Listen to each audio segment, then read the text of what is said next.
My name is Ryan Aldrich, And I'm Gabriel Stulman from Jeffrey's Grocery. and this is how to make Latkes at home.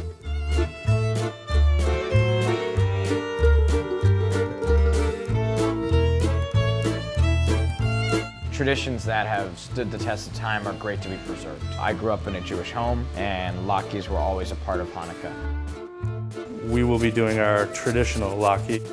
You want to use a starchy potato. The starchiest potatoes are a russet or an Idaho.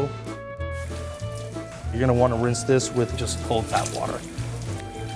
So one of the techniques I like to use for removing liquid from potatoes is like a roll method. And you just want to wring, like you'd be wringing at a towel.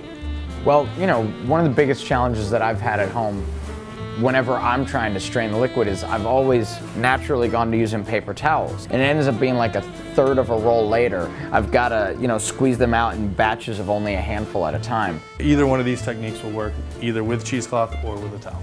I think latkes are easy to do at home because there's not a lot of ingredients that are required to complete and execute the dish. When you add your oil, you're adding oil to a hot pan. You want to go a little bit of a higher heat and then turn it down as the potato starts to crisp. There's any array of sauces, accoutrement that you could use for latkes. We kind of started putting our minds together and came up with a few alterations of classic recipes of latkes. So I'm gonna take the first go at this, and I'm gonna plate the latke inspired by everything bagels.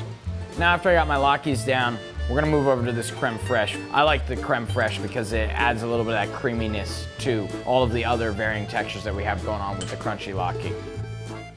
We have our sweet take on a latke. This is our apple latke. What we started to think about is how can we take this beautiful dish and serve it alongside some of the other great highlights of Jewish cuisine. I don't think latkes should only be had around Hanukkah. I like to eat them all year long.